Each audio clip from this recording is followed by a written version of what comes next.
Yes, please, Wade. This program, can you hear me okay? Yep. Okay, super. This program, it's named the Paycheck Protection Program.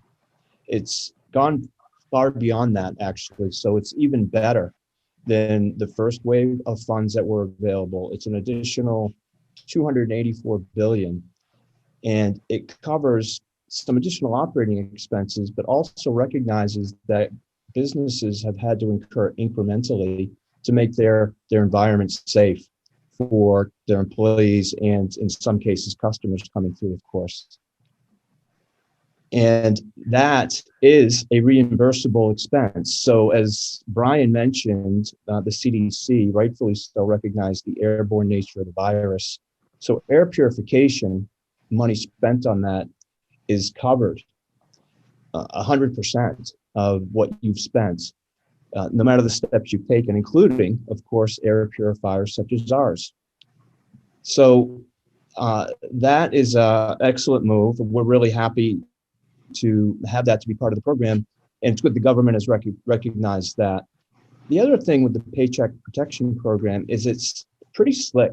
It's not difficult to request a loan. The money becomes available quickly. The reimbursement for, let's say, forgiveness percentage very high. And even if it's not, the rate is low and it's a very long tail to the payback. So it's definitely something to look into and make sure that you include all of these types of expenses in what you request. Now, there's only a limited amount of time. You have until March 31st in order to apply. So even if you're not operating right now, I would get that set of expenses together and get the application in, which when you do start to operate, you'll have plenty of time to go back and include those expenses as part of what is covered. It's not March 31st is the application, not the period in which you can apply for forgiveness. So that's a really definitely a step to take advantage of. Thanks, Wade. Yeah, no, I'm sorry to interrupt, Rob, but your point there about the timing, we hear a lot of our clients saying, listen, we're not quite ready to get back to the office yet. We don't know specifically when. To your point about maybe now is the time to acquire these, regardless of when you expect to return to the office, because of the availability of those funds. So more important than anything is to get that message out that, again, not knowing exactly when you're coming back to the office really doesn't matter, because right now is the time to consider the purchase or acquisition of these type of Wade, it's like you use it or lose it. Exactly. If you don't use it, you're going to have to pay it back. Yeah, exactly. And it's a preparation step. We hear quite often, this is a comfort level. The air is better, but it's also a comfort level that people that are running businesses are taking the steps to make it as safe as possible. Yeah. And it's got staying power, as Wade and Brian have both mentioned. That's not just now, it's there. And there's a comfort level. Many people aren't comfortable yet, but this will be another step to encourage them to get it back to a little bit of normalcy. Exactly. I just wanted to include an additional slide regarding the CARES Act, which, again, air purifiers are an approved CARES fund expense.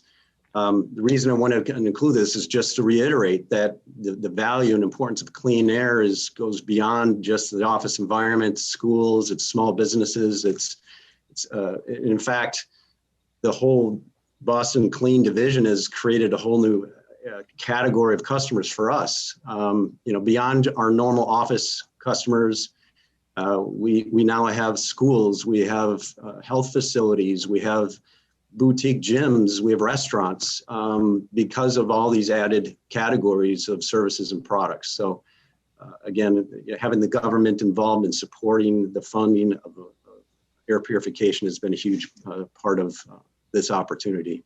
Wade, I might add that those new business sectors that we're dealing with, those are all based on these businesses wanting to attract more customers. and they feel the customers will feel safer if there is air purification in these businesses. Exactly. And if I could just mention, I mentioned that we're a Massachusetts company. We deployed 100 Celios G200s to the North Andover public school system a couple of months ago for the purposes of use within school nurses, administrative offices, and those sort of small classrooms that are often dedicated to individual education programs, physical therapy, occupational therapy. They've been very thrilled with them. So I'd encourage that if any of you have kids and have school systems that you care about as they go from either remote or hybrid to full in-person over the next couple of months, to get in touch with Steve and Wade. We have a lot of learning about the deployment into school systems in Massachusetts. Great, thank you. This slide, and this will be included with anybody that would like a copy of this presentation after the webinar, but these links take you to all sorts of supportive documentation, videos, newsletters.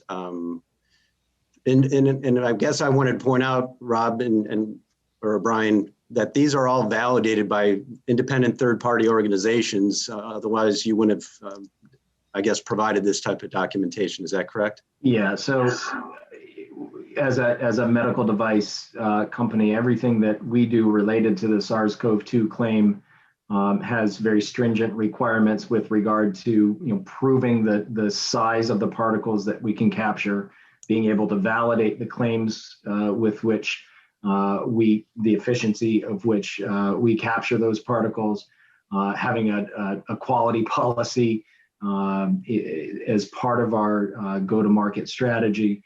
And those claims are not done by us. The studies are not done by us. They're done by third parties, including Blue Heaven and Intertech, leading laboratories in the space of indoor air quality. And we love to share it. So that second link there, the scientific brief, SARS-CoV-2 and potential airborne transmission, is very interesting. And the fourth link, the white paper, is a really good summary of all of our studies around gases, particles, viruses, and bacteria. So that's kind of a quick read, that fourth link, if you want to take a look as a primer for our studies. Great, thank you. Mm-hmm. Just to kind of give some visual again of what this air purifier looks like and the parts involved. This specific unit does cover 200 to 450 square feet. But with that said, if the room is larger than that, we've had situations where you've piggybacked with multiple units. So, Brian, this might be a good time to kind of go into some detail about the system, the type of filters, things like that. Yeah, sure. And if you don't mind me playing Vanna White, I'll do a little bit of a demonstration here to sort of walk you through the unit.